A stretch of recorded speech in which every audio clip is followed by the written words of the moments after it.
Okay, welcome to Preparing to Design a Course. I'm Corey Bauer. I'm an instruction designer with the Office of E-Learning.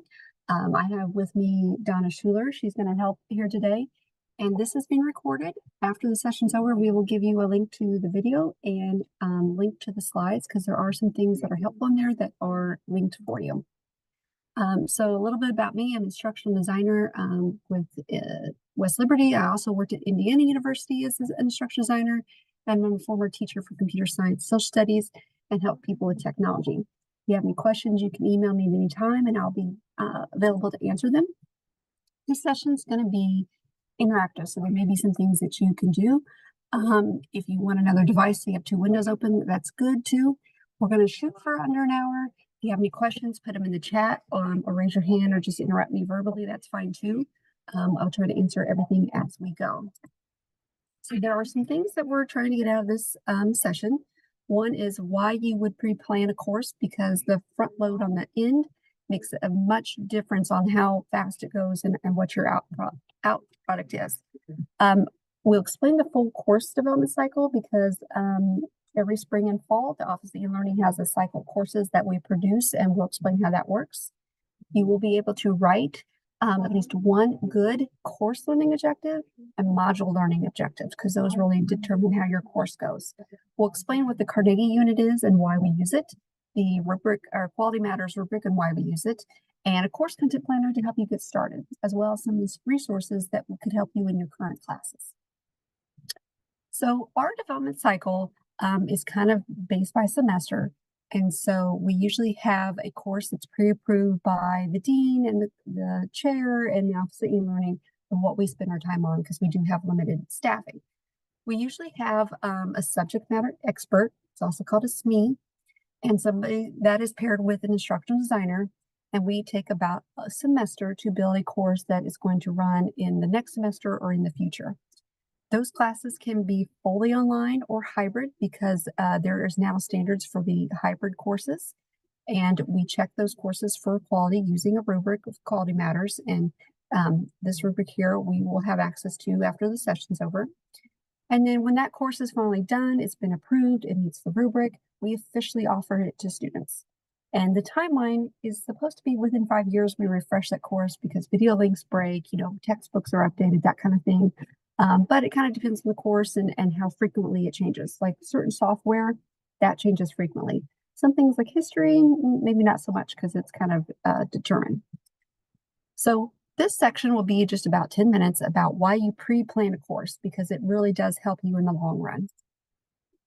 So if you think about why the course exists, what is it for? What do you want students to do when they're done? That determines what you put in the course, because you do have a limited amount of time.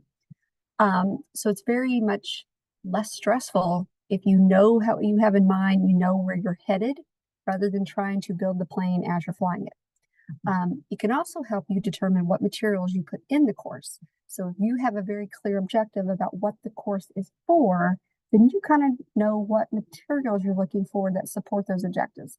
And then you can look for quality materials, because now there are a massive amount of materials online and available in books and stuff. So you really do save yourself time by thinking about what is this course for. If you're running behind and building a course a week ahead of time, that has happened, but it's very stressful, and sometimes the course doesn't come out on alignment because you're not so sure that you're really ahead. And what happens if the teacher or the instructor has an issue, can't finish the semester? You really do kind of leave some holes that course isn't going to go as well as it could have been. So the point of your course is, what will the students do when they are done? So you have your course description as your guide, and those are typically written for you, but they are kind of general. You may have program goals depending on what department you work for that kind of guide you, but what is this class for? What is that course learning objective, that broad, I want you to be able to do this when you're done with the course? Those are your kind of your guidance. We use measurable verbs to describe those objectives. So something that's active and measurable. You can recall, you can build, you can analyze, you can synthesize. All those kind of Bloom's taxonomy verbs are what we're looking for. And that there are enough of them to kind of justify why a student would take that course in their program at all, that is very clear and it makes sense in the overall view. Now, course learning objective, like I said, we're looking for those very specific verbs that are measurable. So an example of a poor learning objective is be aware. So it's hard to understand or measure how someone is aware. It's really kind of vague. So if you've made it describe or analyze, compare and contrast, those are very specific actions that are very different from each other. And then you can measure them. Did they do this well? Did they do it poorly? So this example here is be aware of a relationship between diseases. That's kind of vague. How do you know if a student understands the relationship between these medicines? But if you describe the interaction of a disease state and a pharmacological approach, that's very specific and very measurable. So that's a much better learning outcome than something that's kind of vague. And there are lots of different versions of the Bloom's taxonomy wheel online about how they're higher order thinking verbs and kind of the synonyms of some of these words. So you can look at different ones if you need help coming up with stuff, so you don't want to use the same verb all the time. So a way to write this, there is kind of a general formula. So this is an example of a real CLO for English 101. So you have the course and the course learning objective. So this is the third one of the class. The action verb is identify and create. Sometimes you can kind of have two that are similar. What is it that they're doing? They're writing elements, which is related to English. And then what's kind of the condition? They're going to identify a writing element as a thesis, a topic paragraph, organization, those very specific conditions or resources that they have to do that relates to the subject and has an action verb. So this kind of makes it easier for you to plug in those things that you can measure for each CLO. Now, there is a difference between CLO and MLO. The CLO is the broad overview. Why would you take this course? What are the things we want you to get at the end? A module specific one is, in this module, we're looking for these specific things. We're kind of narrowing it down so you can kind of assess on just those things. And as you go through the course, all those modules will kind of add up and they support the CLOs. They both need to be measurable and they both need to use the Bloom's taxonomy. So a CLO, which we said describe the interaction between a disease state, something specific, say throughout the course, you're in module 10, would be to explain how those different medical approaches impact a hormone dysfunction. That's very specific. That's still discussing the pharmacological approach and the interaction, but it's very specific. This one is about hormone dysfunctions. So those are the differences between a CLO and an MLO that should support each other. And you write them the same way. So these are the MLOs for English course. And so we have the course, and this is where the module is. So this is for the 2nd, the 6th, and the 14th module in a 16-week course. And then there were, in this case, there are 2 other MLOs before this and so on. So you have your action verb, arrange, write, identify. Those are things that we can prove that a student did or did not. The subject area content, we're talking about paragraphs, sources, or the multiple logical fallacy. And then what's that condition? Is the paragraph in order? Is the resource in a short writing? Did they give examples of those things? So those are the very specific things we're looking for a student to do to assess whether they did it or did not in a course. And this is how you measure your effectiveness. If we look at policies of a course, when we say Carnegie unit, we're kind of justifying us giving credits for a student for a degree. So the West Liberty uses the semester unit for credit, and most of our courses are 3 credits each. So that's a minimum of 3 hours of work per week per semester credit. So a typical 1 credit course, a student should be doing about 3 hours a week.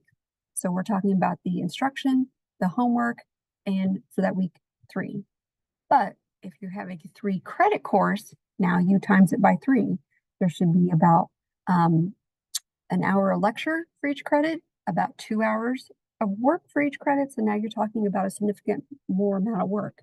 And that justifies giving a college credit of 3 hours. whether it's undergrad, graduate, or graduate, over the semester. And so this applies whether it's face-to-face, hybrid, or online. We kind of base this on our credit hour policy that regardless of the delivery format of the course, the amount of work a student does is still the same. And the delivery is just the only thing that kind of changes. So we're kind of looking for a 3-credit course that the instructor is giving about 2,700 minutes of work, whether it's face-to-face or online. That's instruction, they're lecturing, there was readings, there was discussions, all that stuff you kind of do in class that the instructor is kind of leading for about that many minutes. When we say student work, we mean homework, like reading the book, they're doing a project, they did an assignment, that kind of stuff, to justify the time. So we also offer courses in different delivery times. And so this is where a lot of instructors get confused because if they think there's a shorter time delivery period, that you do less work. But that's not really true. What it really means is it gets more accelerated. In our typical 16-week format, so typically August to December, we have 16 weeks. And in a face-to-face course, one of those weeks is considered the finals week, but we do count that in terms of work a student does. So a final does count towards that work time of earning their credit. So in 16 modules, a 3-credit course, typically a student is doing about 8 hours a module. If you accelerate that by half, you have a half-term course, but it's still 3 credits, you're doing about double the amount of work, 16 hours. Some of our classes in the summer are they're very accelerated time format. They're only 6 weeks. So we cram a 16-week course into 6 weeks and 3 credit hours. You're doing basically a part-time job for that course. It's very accelerated. And when we look at what the quality of the course is, we have a timeline, we have learning objectives, we have the amount of credits we're offering. Does it look any kind of good quality coming out of there? We use a Quality Matters rubric, which Quality Matters is an institution that we subscribe to that does these kind of rubrics for all kinds of courses. They do higher ed, they do K-12, and we use a specific one.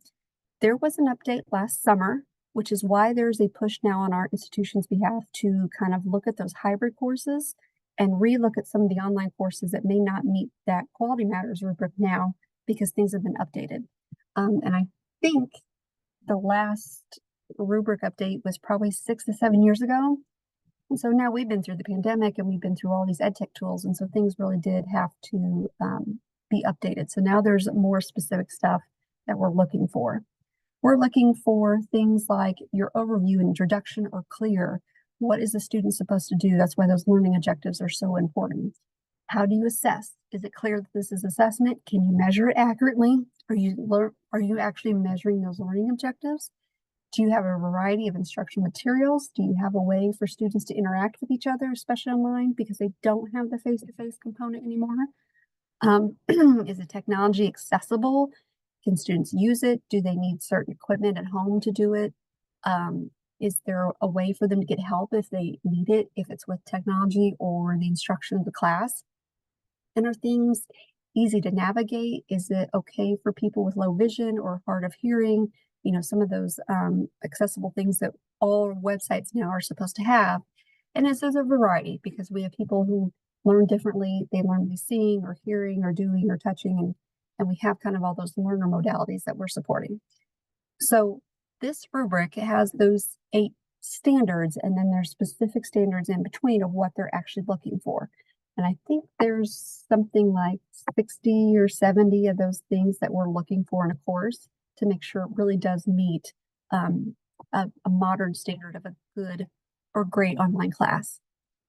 We do have a goal that if you meet 85% of the goal, we say you got it. So that's kind of like a B. You don't have to hit 100%, but you do have to meet 85% of each goal to pass the rubric for that course. When you're going to plan, so now we've looked at what you need to have guiding your plan, how we evaluate your plan. Now, what does your plan actually look like? We kind of made a template, and this came out of me trying to look at courses as I was building them and keep my head wrapped around of all these different modules and assessments and all the things going on. So I made a sheet. And what we found was instructors could also use the spreadsheet of planning when they want things to happen.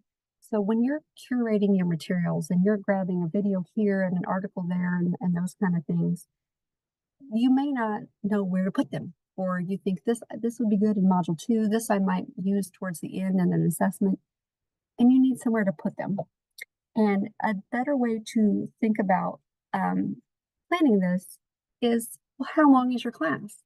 Are you building a traditional 16-week? Is it an accelerated 8, or is it a very accelerated summer session in 6 weeks? That determines how much you need to put in those modules because you're thinking in those time frames. So this planner would have, the modules for how many weeks you're planning, what are your learning objectives, and let's make this a little bigger so you can see. This is an example one. I'll make this just a little bigger. So in this case, this is the course. So this is a graduate course in education. It's an 8-week class. Here are kind of the titles and modules that we were kind of broke down the whole concept of the human resource person issues into these kind of concepts. The course learning objectives of what the students should be able to do when they finish the course are here. And then based on those, raise these so you can see both.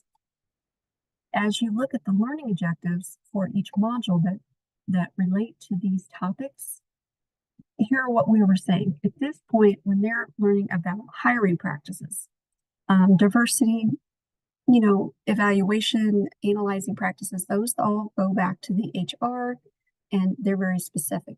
But they go back to evaluating resource theories, common methods, contrasting those strategies. These are very specific to those things. Then, if we scroll out just a little bit, we have things like a textbook. We had articles, and these are actually hyperlinked to where those articles are hosted. We have videos that support that idea. We have discussions of what would we talk about at that point in the module. And here we actually use red to indicate between me and the faculty developer, we need a rubric for this. We're not sure how many points it should be, kind of notes, because this is a planning document. We had assignments. Sometimes we already had rubrics ready and we could put it here where it goes to this specific assignment. These didn't, or we didn't need a rubric then. We put in notes. Should we have a midterm? Should we have a final project or final and a project? So this is kind of the planning document of what we're looking at, the overall view. And this is really because when you're building and throwing stuff in the sky, sometimes it's hard to see the big picture of where things are. So for example, if you have a plan or some kind of project at the end, you need to back plan and put in the steps of the plan the students do before, rather than waiting till, last module, you have all this to do. So this is really the planning document that has the overview of where you're going. Does this really align to this module? Does this support it? Does this make a logical order for students to do? And it's really for you to kind of see, what am I thinking about in this course? So when you go to make the actual materials, it's a much more efficient process. And so here's a bigger picture of that, but I zoomed in so you could see it, of we're looking for a lot of those things to be pulled together. Hyperlinks are used a lot because you have a YouTube video here, you might have one over here, articles, and it's kind of planning it all together. So the course title, we have sometimes we can link the actual document to the module, our learning objectives, you have the book, your articles, your videos, and your topics. Now, when you paste the course, you need to determine, is this course going to be offered in which version? And what the Office of E-Learning is now doing is, when we typically build, we're also building a version to go with it in a different way. So if we build a typical 16-week course, we're going to have 16 modules. If that course is ever offered in 8 weeks, then that's very easy. You can just take 2 modules and they need to be assigned for this week, the next 2 modules the next week, and so on. Where it gets tricky is when taking an 8 or 16-week course and putting it into a 6-week module or model. it gets a little tricky. So you can do things like, do you want 3 modules a week? Do you want to combine some modules and just make 6 that are actually just combined together? Do you want to do 2 or 3 modules a week and have this one be different? So we kind of are building those together now. So we have a master ready for whatever delivery schedule we're going to offer the course in. And we know that Module 1 needs to start out with some introductory stuff. The introductions, how to get the book, what's the pace of the course, what do you need to know first? Is there any background information? Do you need to reference a prerequisite course that students should have done well in? And then the last course should be final exams, final projects, all wrapping up stuff. And the ones in between are just the ones in between. You're moving them from beginning stuff to the higher level learning objectives. They're synthesizing, they're producing something. And if you want something in the middle, like a midterm or a checkway point, you can do that in the middle, whether it's module 3 or 4 or 8. And so in this course content planner, it really is easiest to start with your course learning objectives. Those may be given to you because the course already exists and it's a refresh, or it was part of your program goals. They've already been given to you. And then identify, what does the student need to know in this course to meet those learning objectives or to meet the course description, and start kind of grouping those topics together. And then, do they make sense? Are they in a logical flow? Do you need to know something before you do something else? That needs to be a module that comes first. And then start working on, okay, I have topics here. This is the point in the course where they could handle those topics. Now, what is it specifically I need them to do in that module? And that's where your assignments start coming from, those specific MLOs. And then you can get a specific article for this one. You can get a specific discussion topic and what you want students to find. Do you need to make a big quiz on this specific learning objectives or these? And then that makes it much more focused on what you're looking for or designing for in those courses. So curating content might be one of the hardest things for instructors to do, because you have more stuff than you've ever done in your life available on the internet now. And now you need to pull back and what is good material. So when we're looking for a module, here's what we're looking for. To meet those Carnegie hours of, a certain amount of work for each credit that the course is going to be, we're looking for stuff that the instructor is doing with the student and what the students are doing together. And especially for online courses, the student-to-student thing is a little bit harder because students are never really in the same place at the same time. And our definition of online is that students work at their own pace within the week, but they might decide to do assignment 1 before the discussion or something like that. And so they're never really with somebody. Hybrid is when something is scheduled live, like a Zoom or a group project or a presentation or something where the students have to be somewhere at a specific time. So the student-to-student interaction has a slightly different, looks slightly different if it's hybrid or online. So in a instructor-to-student interaction, we're talking about explaining the textbook to students or explaining a theory or having them give articles. You could have presentations, whether it's PowerPoint or Google Slides or something like that. You can do graphics and charts. You might have a recorded lecture. You might have an audio thing, like, or a podcast. You've made rubrics about what you expect a student to do in any activity. Those are the things the instructor is making to the student. And that's where those first minutes of the Carnegie hours are coming from. The second one is, what are the students doing with each other? Are they learning from each other? Are they bouncing the ideas off? Do they get to interact? Do they get to kind of debate things? So we have forums where they can talk back and forth. Those are the most common ones used in the institution. We also have blogs and wikis that are available on Sakai. These aren't used as much, but they are where, for example, in the English class, students are writing blogs and then students can read and comment on them, just like you would in kind of a social media post. Wikis are pages that anyone in the course can edit together. So you can kind of do group notes or, kind of work out ideas and then come up with the ones that students are going to use for a project. It's kind of a democratic way of coming to, the focus.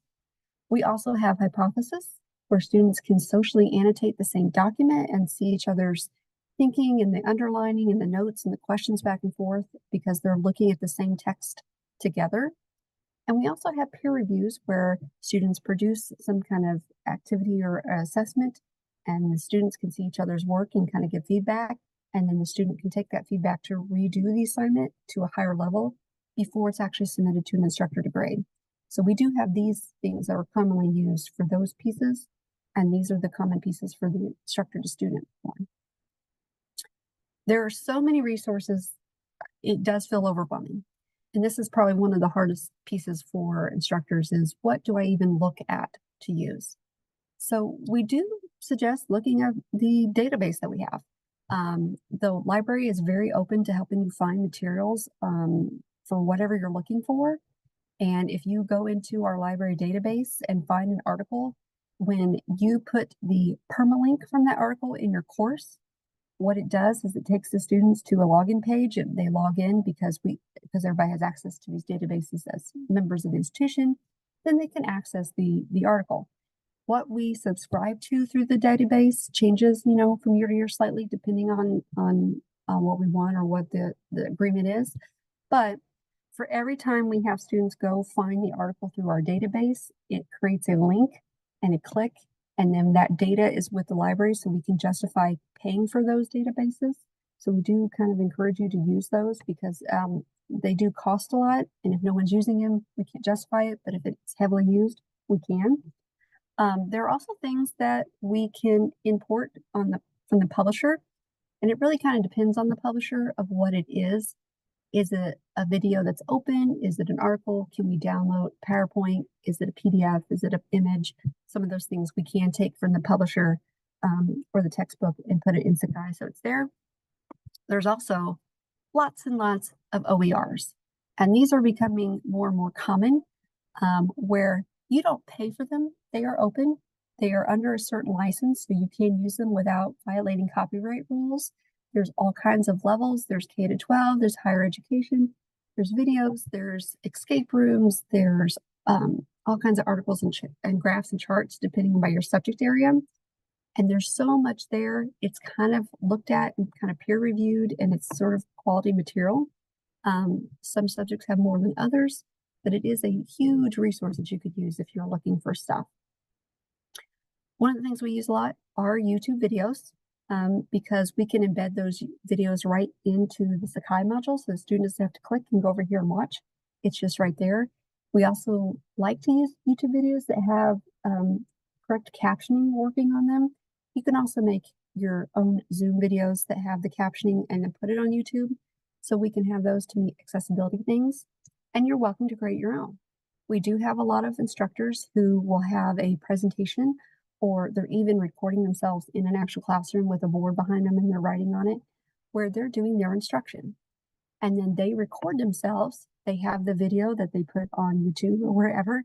And then we have that actual instruction that was somebody talking live as if they were in a classroom. So that piece goes into the online course and it kind of makes it more richer because you had the actual instructor speaking to you and showing you how to do things. There are other things that we can do. There's lots of ed tech tools.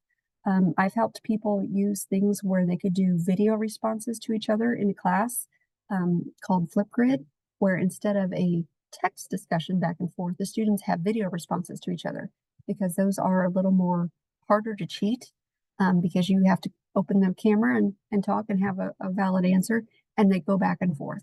We also have tools where students need to map out what they're thinking in a digital format, and they kind of branch out and they can think about all the things they want to write in their essay and how these topics are aligned. And it helps them write a better essay or a more efficient one. It also helps instructors see what the students have learned. We have people using sketch notes where students kind of draw out their materials in note form. And so there's a deeper level thinking there. So there's all kinds of things that you can use to put your content in because you're trying to build a robust course that has lots of different viewpoints, lots of different resources and modalities. They can see, they can read, they can hear, they get to talk back, and it's really kind of a vibrant course that way. And one of the things we suggest by doing these things is if you have all these different pieces from different places, should one of them be locked or unpublished anymore, or, you know, the video goes private and you can't access it, you have enough other pieces from other places that it won't wreck your course. We could just swap that one out for something else. The same thing applies for textbooks. If you build your course strictly to the textbook, when that textbook changes, then your course has to change. So that can be a lot of work if your textbook changes frequently. So if you have enough pieces, and a textbook can be one, you have all these other things you won't have the rug pulled out from you if something has to change. So that kind of makes the robust course. We do have to address some copyrights because we have had some issues in the past. So everything that you use needs to be available for use. So when we say you're using open education resources, those things are already open and available for people without being paid, but some things are paid for. And these are things like our databases. You as an instructor may have access to databases that you paid for, or you have access because you're positioned for, the students don't.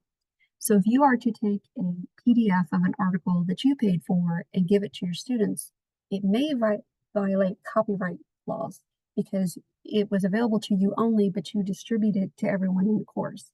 So we kind of encourage you going through where the students log into the database because they have access, they logged in, and there's a breadcrumb through the internet that they accessed it to legitimately. If you have a PDF of something or a picture of something that you found somewhere, if you are able to contact the author directly and get permission to use it, that's fine. All you need is a screenshot of the email where they gave permission, or they signed something, and we can put that in the course for copyright approval that we had ability to use that document or something like that, especially if it's an article that was no longer printed or it's no longer in a database we subscribe to. We can put some PDFs in the course if that's the only way it can be accessed, but we would prefer that they're online so it doesn't take up storage in Sakai in that course, because it's easier to get to.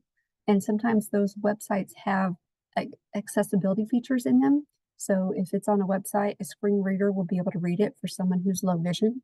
But if it's a PDF, that may or may not be true, because if the text was created with a word type, sure, the screen reader will be able to read it.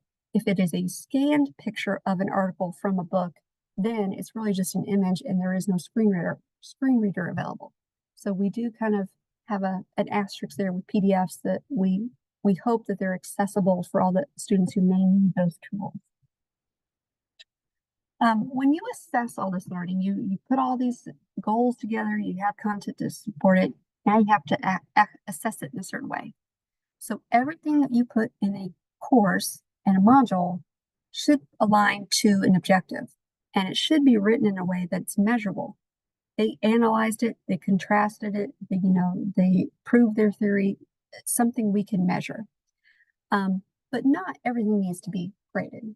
And here's where some instructors may get overwhelmed by the amount they put in the course, and suddenly they have to grade everything.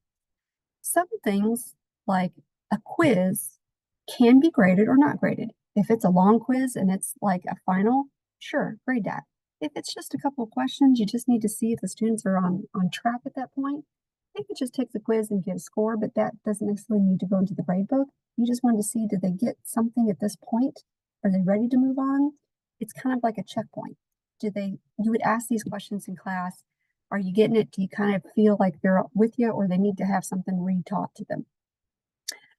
So one of the things in the Quality Matters rubric that came out last spring is having these low stakes checkpoints. Are there things the students can do that they kind of feel like they're on track versus stuff that's with big points and big grades and really makes a difference in their overall grade? So we need to kind of track them as they're going before we give them those big points and ask them to perform at this level. So we have things like, you can embed a single question in a module. Did they get the point of this article? Did they understand, the main topic? It's multiple choice, or it's true, false, or short answer. They got it, they move on. Then you move on to big exams or big projects or big, presentations where they have to have a high standard of performance. So as you think about, as you're assessing through the module, do you have something that's informal that they kind of are doing as you work your way to the formal stuff? And you don't necessarily have to have a totally formal assessment every module. You might have, smaller points. This one's a paper, this is a quiz, this is, something like that. And as you get to the later modules, as students have learned this much, then you get to the bigger performance rubrics, big exams, where you're assessing kind of the total accumulation of the understanding. We do have some Sakai courses that help you build Sakai courses. So we have a couple of courses where it's a little bit more in depth than what we went here. So the pre-planning course is taking that course content planner, that spreadsheet, and really going through what do you need to have a course in place before you actually start building the material. What are the things you need to think about? Learning objectives, time frames, how does it fit into your curriculum, kind of that beginning piece. The second one is going through, how do you grab all those content pieces? How do you know it's good? Do you know if you're on track? You're taking what you've planned here, and now you're putting some meat to the bones. Like, what is it a student does? Is this assessment really the best way to do it? Should it be a quiz? Should it be a paper? Should it be a performance? A video, a presentation?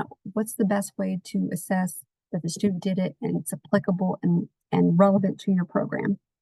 And then the last course is really how do you build it and use all those pieces in Sakai to really, make it work and make it pop. We do have a lot of tools in Sakai that most people are not using, but we're trying to change that because there is a lot of stuff it can do.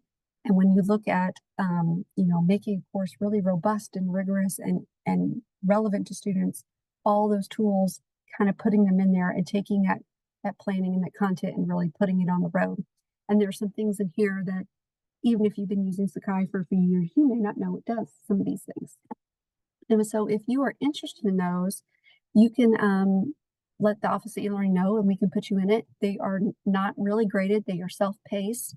They're just for you to kind of work at your own pace as you build a class on your own.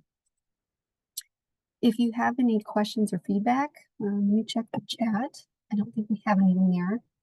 I tried to go pretty fast because this is kind of like an overview of where you need to go, and we have specific places to hold your hand to do those specific things. And if you are on the list for our next development cycle in the fall, we are going to have another session where we kind of walk you through what's our timeline for the fall, what are we looking for, and pair you up with an actual instructor designer to work on a specific course, because we do have a limited amount we can do each semester. So if you have no more questions, we'll stop here. Donna, I don't think we have any questions, do we? If you have anything else you want to know. Oh, wait. Oh, yes, Erin.